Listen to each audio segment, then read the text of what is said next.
Masih bareng Lirisata dan aku lagi di tempat yang sangat nyaman gitu ya. Aku suka tempat-tempat explore baru gitu ya. Makanya kalau Anda ngeliat semua video saya, di situ pasti backgroundnya beda-beda gitu. Tergantung saya lagi meeting di mana atau lagi ada kerjaan di mana, ya udah sekalian saya ngambil konten gitu. Karena selalu ada hal-hal baru yang bisa saya jadikan lesson buat diri saya sendiri yang saya pengen bagi buat semua sahabat-sahabat tentang bagaimana cara hidup dengan lebih baik, menjalankan usaha atau berinteraksi, bersosialisasi dan memaknai hidup jadi luar biasa. By the way, saya pengen ngobrolin tentang bagaimana menjadi versi terbaik dari diri kita. Saya mendapati bahwa banyak orang menjalankan hidupnya dengan ya apa adanya gitu ya. Tapi ada juga orang-orang yang menjalankan hidupnya dengan warna-warna yang mereka sukai. Salah satunya adalah yang saya lagi belajar adalah menjalani hidup dengan penuh warna dan sesuai yang saya inginkan gitu. Nah, saya harap juga Anda yang melihat konten ini juga merasakan hal yang sama, bisa mencapai hidup yang benar-benar hidup Anda itu benar-benar Anda jalani. Jadi hidup yang cuma sekali ini bisa bermanfaat bagi orang lain dan khususnya membuat diri Anda bahagia. Nah, gimana cara menemukan hidup yang bahagia atau menjadi versi terbaik? Nah, yang paling awal adalah memulai. Satu kata memulai ini terlihat mudah, tapi nggak gampang dilakukan semua orang. Kenapa? Karena rata-rata udah stuck dengan hidupnya masing-masing, dengan rutinitas yang udah dijalani. Jadi ketika memulai hal yang baru itu kayak bisa nggak? Ya, kata-kata itu yang sering saya dengar dari sahabat-sahabat saya atau klien-klien saya. Bisa nggak saya merintis menjalaninya? Hidup yang baru, yang gue banget, yang saya coba hal yang selama ini jadi keinginan gitu ya. Nah, bisa banget. Jadi langkah pertama adalah start gitu.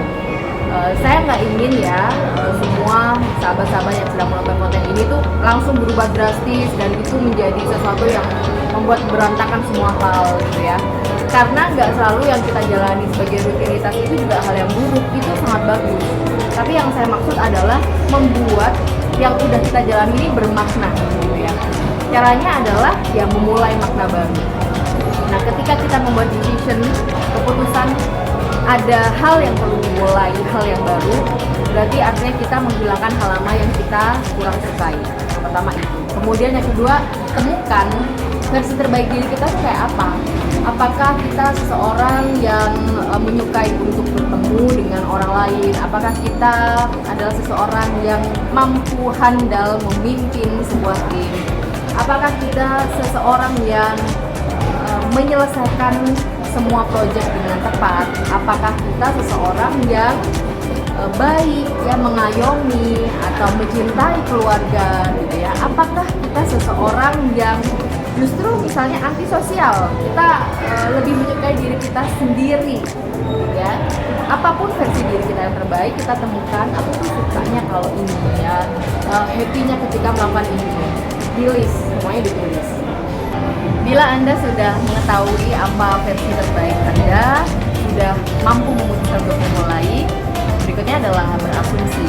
Berasumsi apa? Berasumsi bahwa kita udah menjalankannya. Misal kita pengen banget seumur hidup tuh pengen olahraga gitu ya, pengen bagus melakukan kegiatan olahraga. Ya udah, sambil kita menjalankannya, berasumsilah bahwa Anda itu benar-benar seorang yang menyukai olahraga, menjalankannya ini sudah lama gitu, sehingga akan menjiwai dan benar-benar akan terjadi seperti yang keinginan Anda gitu. Anda tidak akan malas-malasan untuk berolahraga, Anda akan cepat expert gitu ya. Begitupun kalau misalnya yang versi terbaik Anda itu misalnya menjadi seorang makeup artist gitu. Misalnya dulunya Anda benar-benar nggak suka dandan, tapi Anda pengen belajar tentang itu. Ya, Anda ambil kursus tentang itu dan berasumsilah Anda benar-benar seorang makeup artist yang sudah luar biasa jobnya gitu ya. Jadi berasumsi itu adalah bagaimana kita meyakinkan diri kita sendiri bahwa kita fasih bagus dalam hidup itu, kita dihargai banyak orang dengan banyak job ya, atau misalnya kita seorang pelukis, walaupun kita masih belajar, kita bisa berasumsi bahwa karya kita ini bagus gitu, dinikmati orang, kita menghargai karya kita dan ini banyak diminta orang, atau misalnya kita berasumsi bahwa oh besok ada yang minta lukisan ini nih, berarti saya mesti bikin. Nah, akhirnya kita jadi produktif. Jadi yang paling penting dari bagaimana menemukan versi terbaik kita adalah benar-benar ketika kita udah ketemu passion kita ngejalaninya dan berasumsi seperti hal ini beneran kita jalani sudah lama. Dan yang penting dari semuanya adalah agar kita mencapai versi terbaik kita dan kita continue melakukannya setiap hari dan terus membiasakan diri kita dengan kebiasaan baru kita. Maka secara gak sadar kita sebenarnya sudah beralih dari kotak lama ke kotak baru yang luar biasa.